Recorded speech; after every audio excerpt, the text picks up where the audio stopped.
দুনিয়া কিছুই না, কিচ্ছু না দুনিয়া। সকালে আপনি না থাকলে আপনাকে বিকেলেই এরা মাটি দিয়ে আসবে।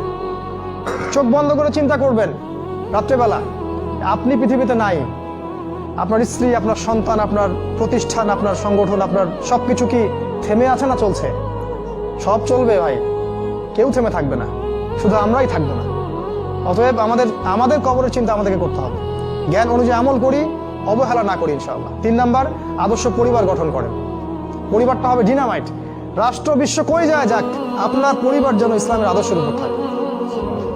কারণ কু আনফুসাকুম ওয়া আহলিকুম নার, নিজে বাঁচো জাহান্নামের আগুন থেকে, পরিবারকে বাঁচাও।